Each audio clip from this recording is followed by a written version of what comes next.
వ్యవస్థలను, వ్యక్తులను, బలవంతులను కాదు కానీ దేవుణ్ణి నమ్మి ఆశ్రయించాలి.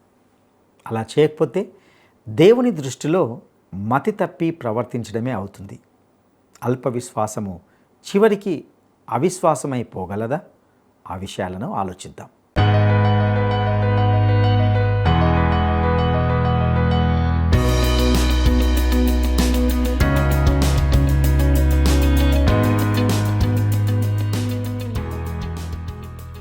మహాగణుడును రక్షకుడైన యేసు క్రీస్తు శక్తిగల నామంలో ప్రేమధార టీవీ వీక్షకులందరికీ శుభములు తెలియజేస్తున్నాం. నేటి మన ధ్యాన భాగంగా 2వ దినవృత్తాంతములు 16, 17 అధ్యాయాలను ధ్యానించుకోబోతున్నాం. ఆసా పరిపాలనలో ఇశ్రాయేలు రాజు బయెషా యూదా రాజ్యపు రాకపోకలకు అడ్డంగా రామాను కట్టించాడు. ప్రమాదాన్ని గ్రహించిన ఆసా ఖజానాలోని లోహ సంపదను ఎత్తి సిరియా రాజైన బెన్హదదుకు పంపి తనకు మద్దతుగా నిలబడమని బెన్హదదును కోరాడు. ఆసా అతన్ని ఆశ్రయించడంతో అతని అల్ప విశ్వాసాన్ని దేవుడు చూశాడు. దేవునిపై విశ్వాసం సన్నగిల్లి మనిషి వైపు చూస్తున్నాడు. దేవుడు దీర్ఘదర్శి హనానిని పంపించాడు. ఆసా బెన్హదదును ఆశ్రయించి అల్ప విశ్వాసాన్ని వ్యక్తపరిచాడు. దేవుడు ఆసాను కాపాడుతాడని అప్పటికే చెప్పి ఉన్నాడు. వ్యవస్థలను, వ్యక్తులను, బలవంతులను కాదు కానీ దేవుణ్ణే నమ్మి మనము ఆశ్రయించాలి. ఈ విషయంలో ఆసా మతి తప్పి ప్రవర్తించాడని దేవుడు ఆసాను గద్దించాడు. ఆసా అల్ప విశ్వాసానికి శిక్ష విధింపబడింది. ఆసా తర్వాత యెహోషాపాతు రాజై దావీదు మార్గాల్లో నడిచాడు.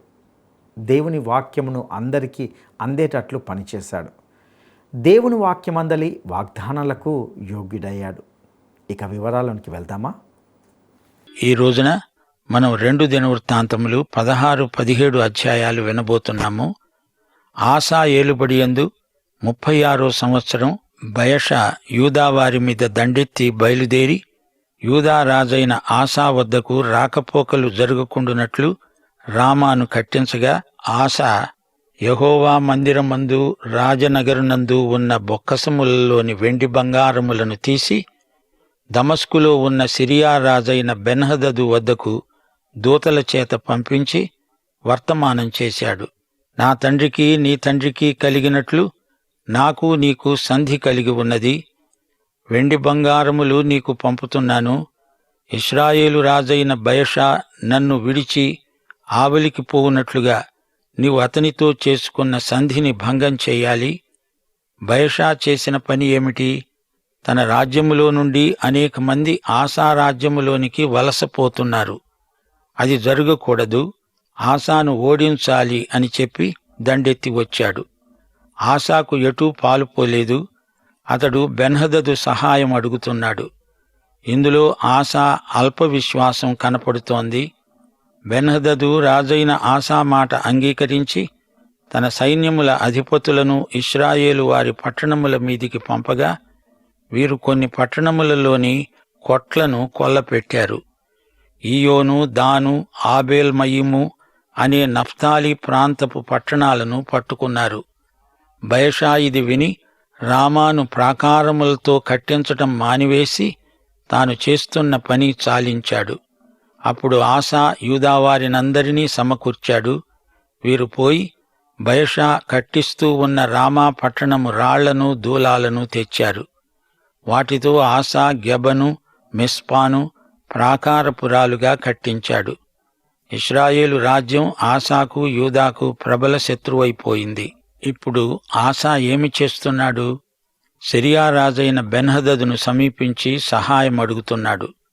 దేవుని యందలి విశ్వాసం సన్నగిల్లి మనుష్యుల వైపు తిరుగుతున్నాడు. సిరియా రాజు ఆసాకు సాయం చేయడానికి సమ్మతించాడు. ఇప్పుడు దేవుడు ఆసాతో మాట్లాడుతున్నాడు. ఆ కాలమందు దీర్ఘదర్శి అయిన హనాని యూదా రాజైన ఆసా వద్దకు వచ్చి అతనితో అన్నాడు, నీవు నీ దేవుడైన యెహోవాను నమ్ముకొనక సిరియా రాజును నమ్ముకున్నావే. సిరియా రాజు సైన్యం నీ వశం నుండి తప్పించుకొని పోయింది. బహు విస్తారమైన రథములు, గుర్రపు రౌతులు గల కూషీయులు, లూబీయులు గొప్ప దండై వచ్చారు గదా. అయినా నీవు యెహోవాను నమ్ముకొన్నందున ఆయన వారిని నీ చేతికి అప్పగించాడు. 9వ వచనం. తన ఎడల యథార్థ హృదయము గల వారిని బలపరచడానికి యెహోవా కనుదృష్టి లోకమందంతటా సంచారము చేస్తున్నది. ఈ విషయమందు నీవు మతి తప్పి ప్రవర్తించావు గనుక ఇది మొదలుకొని నీకు యుద్ధము కలుగుతుంది. దేవుడు ఆసాను గద్దించడానికి ప్రవక్తను ఎందుకు పంపాడు? ఆసాకు దేవుడు ఎందుకు తీర్పు తీర్చాడు? అతని అల్పవిశ్వాసానికి దేవుడు శిక్ష విధించాడు. ఆసా గుణపాఠం నేర్చుకోవాలి. ఆసా దేవునియందే విశ్వాసముంచాలి. విశ్వాసం పద్ధతుల మీద కాదు, మనుషులందు కాదు.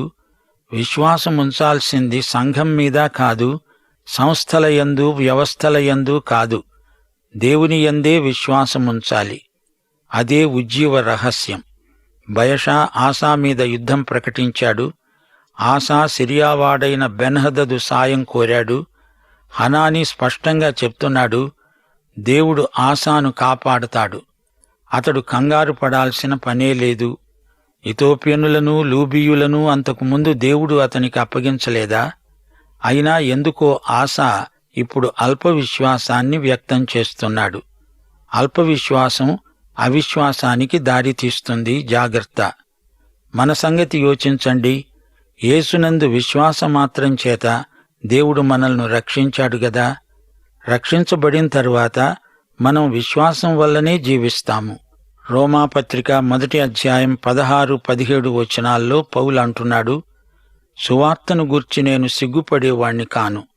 నమ్మే ప్రతివానికి, మొదట యూదునికి గ్రీసు దేశస్థునికి కూడా రక్షణ కలుగజేయడానికి అది దేవుని శక్తి. నీతిమంతుడు విశ్వాసమూలముగా జీవిస్తాడని రాయబడిన ప్రకారం విశ్వాసమూలముగా అంతకంతకు విశ్వాసము కలుగునట్లు దేవుని నీతి దానియందు బయలుపరచబడుతున్నది. మనం విశ్వాసము వల్ల రక్షించబడ్డాము. విశ్వాసము వల్లనే జీవిస్తాము. హనానీ వచ్చి ఆసాతో అంటున్నాడు, యెహోవా కనుదృష్టి లోకమందంతట సంచరిస్తున్నది. తన ఎడల యథార్థ హృదయము గలవారిని ఆయన బలపరుస్తాడు. తన యందు యథార్థ విశ్వాసముంచిన వారి కోసమై ఆయన వెదుకుతున్నాడు. దేవుని వాక్యానుసారంగా ఆయన యందు గాఢంగా విశ్వసించాలి. హెబ్రీ పత్రిక 11వ అధ్యాయం 6వ వచనం ఏమంటోంది? విశ్వాసము లేకుండా దేవునికి ఇష్టుడై ఉండడం అసాధ్యం. హెబ్రీ పత్రికా రచయిత అంటున్నాడు, గొప్ప సాక్షి మేఘము మనలను ఆవరించి ఉన్నది. మనము కూడా ప్రతి భారమును, సులభముగా చిక్కులు పెట్టే పాపమును విడిచిపెట్టాలి. ఈ పాపము ఏమిటనుకున్నారు? ఇది అల్పవిశ్వాసం. విశ్వాసము ద్వారా రక్షించబడిన నీవు అదే విశ్వాసము ద్వారా జీవించాలి. కొందరు తాము క్రైస్తవ విశ్వాసులము అని ఒప్పుకుంటారు గాని విశ్వాసము ఉండి లేనట్లు జీవిస్తారు. 10వ వచనం. ఆ దీర్ఘదర్శి అలా ప్రకటించినందుకు ఆసా అతని మీద కోపగించి రౌద్రము చూపి అతణ్ణి బందీగృహములో వేశాడు. ఆ సమయమందే ఆసా జనులలో కొందరిని బాధపెట్టాడు. ఆసా చేసిన కార్యములన్నిటిని గూర్చి యూదా ఇశ్రాయేలు రాజుల గ్రంథంలో రాయబడి ఉంది. దేవుడు గద్దిస్తే ఆసా వైఖరి ఏమిటి, ఎలా ఉంది? అతనిలోని అల్ప విశ్వాసం అతని మనస్సును బలహీనపరిచింది. దేవుని మీద, దేవుని మాట మీద ఆధారపడే మనస్సు లేదు. దేవుడు లేకుండా బతకటం మృతతుల్యమే. దేవుడు వాడుకోవలసిన మనుషులు దేవుణ్ణి కాదని ఏమి చేయగలరు? ఆసా ఏలుబడియందు 39వ సంవత్సరాన పాదాలలో అతనికి జబ్బు పుట్టి తాను బహు బాధపడినా దాని విషయంలో అతడు యెహోవా యొద్ద విచారణ చేయక వైద్యులను పట్టుకున్నాడు. ఆసా తన పితరులతో కూడా నిద్రించి తన ఏలుబడియందు 41వ సంవత్సరమందు మృతి చెందగా అత్తరు పనివారి చేత సిద్ధము చేయబడిన సుగంధ వర్గములతో పరిమళ ద్రవ్యములతో నిండిన పడక మీద అతణ్ణి పరుండబెట్టారు. అతని నిమిత్తము బహు విస్తారమైన గంధవర్గాలను దహించి దావీదు పట్టణమందు అతడు తన కోసమై తొలిపించుకున్న సమాధియందు అతణ్ణి పాతిపెట్టారు. ఆసా అవసాన కాలంలో ఏమిటి ఇలా అయిపోయాడు? ఆసాకు పాదాలలో ఏదో జబ్బు. అది ప్రమాదకరంగా మారింది. వైద్యులను సంప్రదించాడు. వైద్యుడి దగ్గరికి వెళ్లడం తప్పేమీ కాదు. అతడు దేవుని వైపు తిరిగినవాడు కాడు. విశ్వాసికి ఏదైనా జబ్బు వస్తే వైద్యుని దగ్గరికి వెళ్లకముందే దేవుని దగ్గరికి వెళ్ళాలి. ఈ విశ్వాసం ఉండి తీరాలి. లేకపోతే వైద్యులు కూడా ఏమీ చెయ్యలేరని తెలుసుకోవాలి. ఆరాధనకు యోగ్యుడా నిత్యము స్తుతించెదను, నీ మేలులను మరువకనే ఎల్లప్పుడు స్తుతి పాడెదను. ఆరాధనకు యోగ్యుడా నిత్యము స్తుతించెదను, నీ మేలులను మరువకనే ఎల్లప్పుడు స్తుతి పాడెదను. ఆరాధనా ఆరాధనా ఆరాధనా ఆరాధనా, నీ మేలులకై ఆరాధనా, నీ దీవెనకై ఆరాధనా, నీ మేలులకై ఆరాధనా, నీ దీవెనకై ఆరాధనా ఆరాధనా ఆరాధనా ఆరాధనా ఆరాధనా.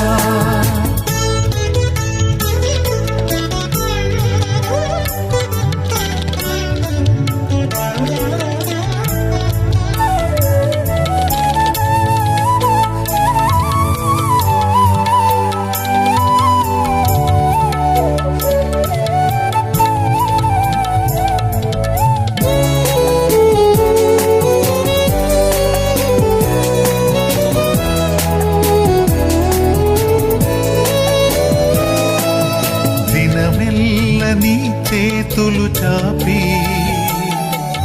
కౌగిలిలో కాపాడుచుంటివే,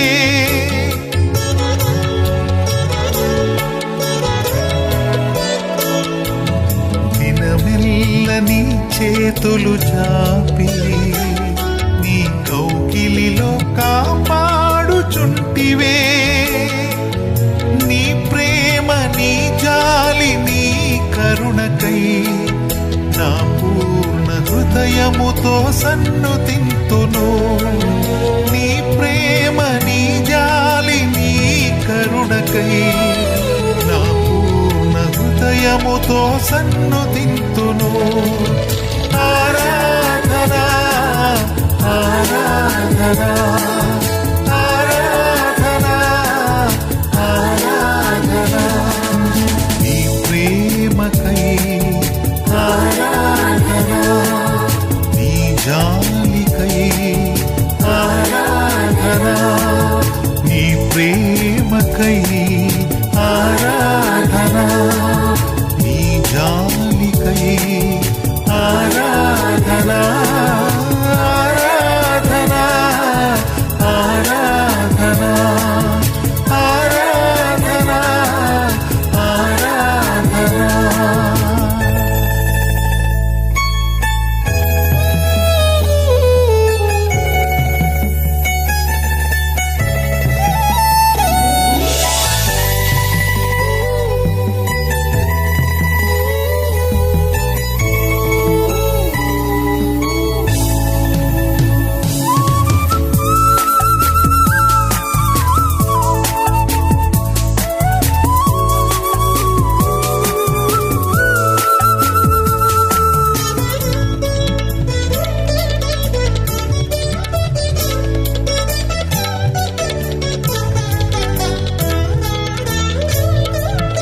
ధనవంతులుగా చేయుటకు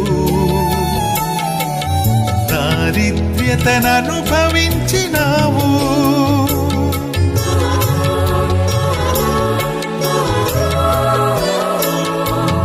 ధనవంతులుగా చేయుటకు దారి రక్షణనుభవించినావు. హెచ్చించి ఘనపరచిన నిర్మలాత్ముడా, పూర్ణాత్మ మనస్సుతో కొనియాడెదను. హెచ్చించి ఘనపరచిన నిర్మలాత్ముడా, పూర్ణాత్మ మనస్సుతో కొనియాడెదను.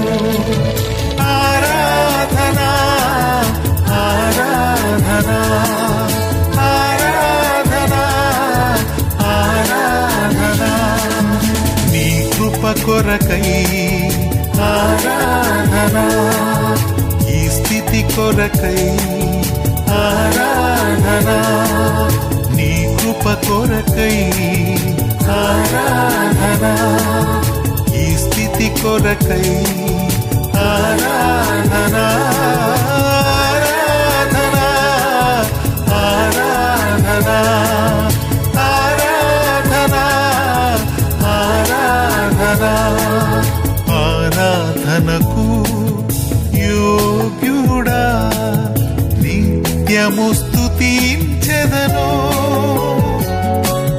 నీ మేలులను మరువకనే ఎల్లప్పుడు స్తుతి పాడెదను.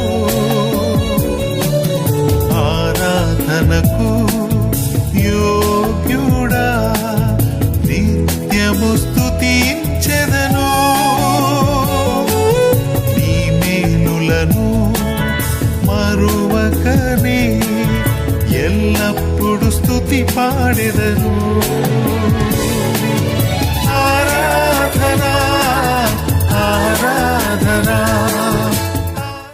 యాకోబు పత్రిక 5వ అధ్యాయం 14వ వచనం ఏం చెబుతోంది? మీలో ఎవడైనా రోగి అయి ఉన్నాడా? అతడు సంఘ పెద్దలను పిలిపించాలి. వారు ప్రభువు నామమున అతనికి నూనె రాచి అతని కోసం ప్రార్థన చెయ్యాలి. దేవుని వైపునకు తిరగాలి. ప్రభువు నామమున ప్రార్థించాలి. రోగికి నూనె రాయాలి. అందులో ఔషధ గుణం కూడా ఉంది. ఔషధం కోసం కూడా ప్రార్థించాలి. లేకపోతే అది పనిచెయ్యదు. దేవుని కృపలేనిదే ఏదీ ఫలించదు. ఆసా ఏమి చేశాడు? వైద్యులను పిలిచాడు గాని దేవుణ్ణి వేడుకొనలేదు. గొప్ప ఉజ్జీవాన్ని అంతకు ముందే అనుభవించిన ఈ వ్యక్తి ఆసా అంతలోకే దేవునితో నడవడం మానేశాడు. విశ్వాసహీనుడయ్యాడు. నీతిమంతుడు విశ్వాసము వల్ల జీవిస్తాడు అంటే దేవుని యందు స్థిరమైన విశ్వాసము గలవాడు అని అర్థం. మన సమస్యలన్నిటినీ ఆయనకే అప్పగిస్తాము. మన ప్రార్థనలకు ఆయన ఏమి జవాబిచ్చినా దాన్ని కృపతో కృతజ్ఞతతో స్వీకరించాలి. దేవుని చిత్తాన్ని భరించడం మన విశ్వాసానికి ఎంతో బలం. దేవుని చిత్తపరిధిలో నీవు ఉంటే అదే నీ విజయం. ఆసా కొంత దూరం దేవునితో నడిచాడు. దేవుడు ఆసాను వాడుకున్నాడంటే అది కేవలము దేవుని కృపే. ఇప్పుడు 17వ అధ్యాయంలోకి వచ్చాము. ఆ తరువాత ఆసాకు బదులుగా అతని కుమారుడైన యెహోషాపాతు రాజై ఇశ్రాయేలు తన మీదికి రాకుండా తన రాజ్యాన్ని బలపరుచుకున్నాడు. అతడు యూదాదేశములోని ప్రాకారపురములన్నిటియందు సైన్యములను ఉంచి యూదాదేశమందు తన తండ్రి అయిన ఆసా పట్టుకొన్న ఎఫ్రాయిము పట్టణములందు కావలి బలములను ఉంచాడు. యెహోవా అతనికి సహాయమై ఉండగా యెహోషాపాతు తన పూర్వీకుడైన దావీదు ప్రారంభ దినాలలో నడిచిన మార్గమందే నడుస్తూ బయలుదేవతను ఆశ్రయించక తన తండ్రి యొక్క దేవుణ్ణి ఆశ్రయిస్తూ ఇశ్రాయేలు వారి చర్యలను వెంబడించక యెహోవా ఆజ్ఞలను అనుసరించి నడిచాడు. కాబట్టి యెహోవా అతని చేత రాజ్యాన్ని స్థిరపరిచాడు. యూదావారందరూ యెహోషాపాతుకు పన్ను కడుతున్నారు. అతనికి ఐశ్వర్యము ఘనత మెండుగా కలిగాయి. యెహోవా మార్గములందు నడుచుకోవడానికి అతడు తన మనస్సును దృఢపరుచుకొన్నవాడై ఉన్నత స్తంభాలను దేవతా స్తంభాలను యూదాలో నుండి తీసివేశాడు. గమనించండి, యెహోషాపాతు కాలంలో వచ్చిన ఉజ్జీవం ఆసా కాలంలో ఉజ్జీవం కంటే గొప్పది. దినవృత్తాంతముల గ్రంథాలలో దేవుడు తన దృష్టిలో ముఖ్యమని ఎంచిన విషయాలే రాయించాడు. యెహోషాపాతు ఎంతో జాగ్రత్త గలవాడు.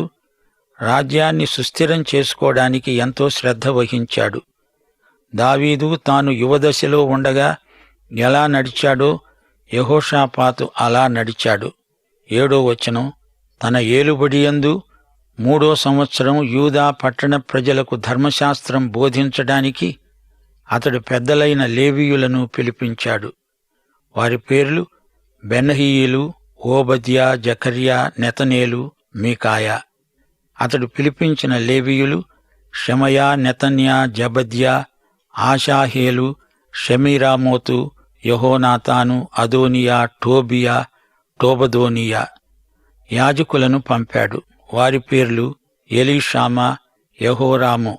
వారు యెహోవా ధర్మశాస్త్ర గ్రంథాన్ని చేతపుచ్చుకొని యూదావారి మధ్య ప్రకటన చేస్తూ యూదా పట్టణములన్నిటా సంచరిస్తూ జనులకు బోధించారు. యూదాదేశము చుట్టూ ఉండే దేశాల రాజ్యాలన్నిటి మీదికి యెహోవా భయము వచ్చినందున వారు యెహోషాపాతుతో యుద్ధం చేయలేదు. ఫిలిష్తీయులలో కొందరు యెహోషాపాతుకు పన్నులు, కానుకలు ఇస్తూ వచ్చారు. అరబ్బీయులు అతనికి 7,700 గొర్రె పొట్టేళ్లు, 7,700 మేకపోతులను తెస్తూ వచ్చారు. యెహోషాపాతు దేవుని వాక్యం అందరికీ వినిపించడానికి ఏర్పాట్లు చేశాడు. యాజకులు, లేవీయులు దేశమంతటా పర్యటించి ప్రజలకు దేవుని వాక్యం ప్రకటించారు.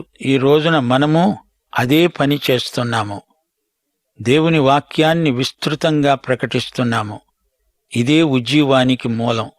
వాక్యం ఎక్కడ ముమ్మురంగా ప్రకటించబడుతుందో అక్కడ దేవుని ప్రజల మధ్య గొప్ప ఉజ్జీవం బయలుదేరుతుంది. యెహోషాపాతు అంతకంతకు గొప్పవాడై యూదాదేశమందు కోటలను, సామగ్రిని నిలువ చేసే పట్టణాలను కట్టించాడు. ఇశ్రాయేలు జాతికి వచ్చిన ఉజ్జీవం చేత చుట్టుపక్కల ఉన్న అన్యజాతులు కూడా ఎంతో ప్రభావితమైనవి. ఉజ్జీవం అంతటా ప్రసరించింది.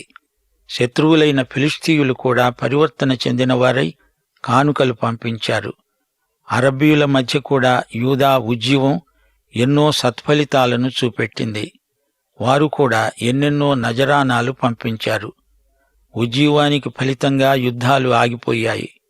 దేవుని వైపునకు తిరిగితే తప్పక ప్రజలకు శాంతి సమాధానాలు కలుగుతాయి.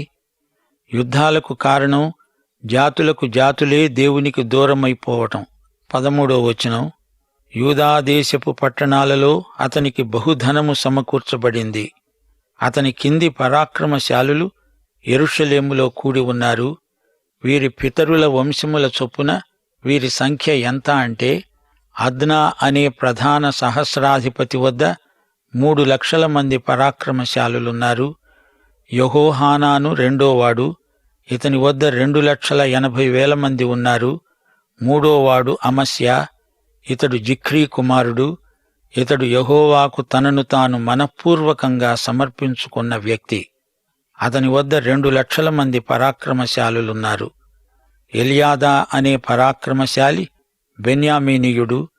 వీని వద్ద వింటిని, కేడెమును పట్టుకునేవారు 2,00,000 మంది. రెండోవాడు యెహోజాబాదు. వీని వద్ద 1,80,000 మంది యుద్ధ సన్నద్ధులున్నారు. యూదాయందంతటా ఉండే ప్రాకారపురాలలో ఉంచిన వారుగాక వీరు రాజు యొక్క పరివారములో చేరినవారు.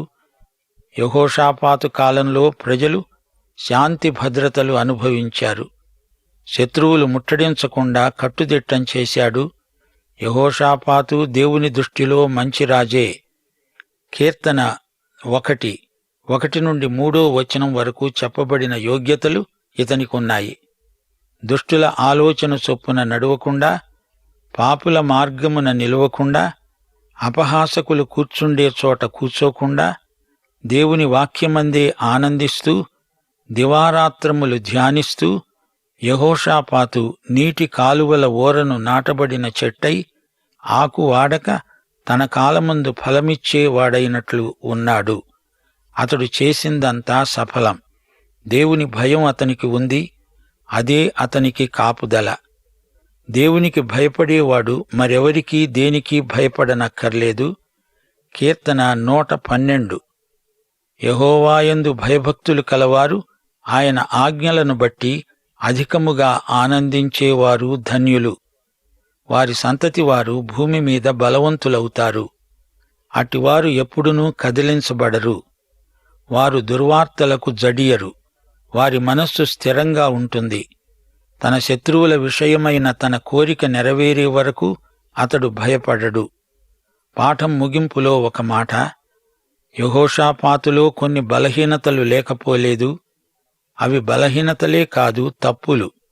పూర్తిగా విగ్రహారాధనను తొలగించలేదు. అహాబు రాజుతో సంబంధ బాంధవ్యాలు పెట్టుకున్నాడు. తన కుమారుడైన యెహోరాము అహాబు కూతురైన అతల్యాను పెళ్లాడడానికి సమ్మతించాడు. ప్రియశ్రోతలు, ఆధ్యాత్మిక శీలాన్ని అలవరుచుకోండి. పాఠం సమాప్తం. యేసుక్రీస్తు వారి కృప, యెహోవా దేవుని ప్రేమ, పరిశుద్ధాత్మ సహవాసము మనకందరికీ నిత్యత్వము పర్యంతము తోడై ఉండునుగాక. ఆమేన్.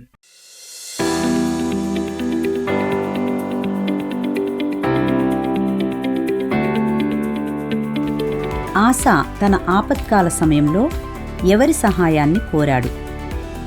ఆసా తన ఆపత్కాల సమయంలో ఎవరి సహాయాన్ని కోరాడు? 1 బయేషా, 2 బెన్హదదు, 3 బయలు. ఈ ప్రశ్నకు సరైన జవాబును ఈ వాట్సాప్ నంబర్కు పంపండి. మా వాట్సాప్ నంబర్ 9399952570. ప్రియులారా, ఇంతవరకు మనము 2వ దినవృత్తాంతములు 16, 17 అధ్యాయాలను ధ్యానించుకున్నాం. ఆసా బెన్హదదును ఆశ్రయించడంలో అతని అల్ప విశ్వాసాన్ని దేవుడు చూశాడు. దేవునిపై విశ్వాసం సన్నగిల్లి మనిషి వైపు చూశాడు. ఆసా బెన్హదదును ఆశ్రయించి అల్ప విశ్వాసాన్ని వ్యక్తపరిచాడు. వ్యవస్థలను, వ్యక్తులను, బలవంతులను కాదు కానీ మనము దేవుణ్ణే నమ్మి ఆశ్రయించాలి. ఈ విషయంలో ఆసా మతి తప్పి ప్రవర్తించాడని దేవుడు ఆసాను గురించి చెప్పాడు. ఆసా అల్ప విశ్వాసానికి శిక్ష విధింపబడింది. విశ్వాసం అనేది పద్ధతులపై, మనుషులపై, సంఘంపై కూడా ఉండరాదు. అల్ప విశ్వాసము చివరికి అవిశ్వాసమై పోగలదు. మనం జాగ్రత్తగా ఉండాలి. క్రీస్తు యేసునందు విశ్వాసం కలిగి రక్షించబడ్డ మనము విశ్వాసము ద్వారానే జీవించాలి. నమ్ము ప్రతి వారిని రక్షించడానికి అది దేవుని శక్తి. నీతిమంతుడు విశ్వాసమూలంగా జీవించినప్పుడు దేవుని నీతి అంతకంతకు బయలుపరచబడుతుంది. ఆసా విశ్వాసము కోల్పోవడమే కాకుండా ప్రవక్తపై కోపపడి అతన్ని బంధించాడు. తనను విశ్వసించే వారి కోసం దేవుడు వెతుకుతున్నాడు. యథార్థ విశ్వాసం గలవారై ఉండుమని ఈ సందేశం మనకు తెలియజేస్తుంది. ఆసా అవసాన దశలో వ్యాధికి గురయ్యాడు. ఇక్కడ బాధాకరమైన విషయం ఏమిటంటే అప్పటికి కూడా ఆసా దేవుణ్ణి వేడుకోలేదు. దేవుని సహాయం లేకుండా ఔషధం కూడా మనల్ని బ్రతికించదు. విశ్వాస సహితమైన ప్రార్థన రోగిని స్వస్థపరుస్తుంది. దేవుడు లేకుండా జీవించాలని ఆసా ప్రయత్నించాడు. విశ్వాసం లేకుండా దేవునికి ఇష్టడై ఉంట అసాధ్యం. రక్షించబడిన విశ్వాసి, నీతిమంతుడు ఎల్లవేళలా విశ్వాసమూలంగానే జీవిస్తాడు. అట్టి కృప మనందరికీ దయచేయనుగాక. దైవాశీస్సులు. ఈ కార్యక్రమం మీకు నచ్చిందా? అయితే వెంటనే మిస్డ్ కాల్ ఇవ్వండి. బహుమతి పొందే విజేత మీరే కావచ్చు.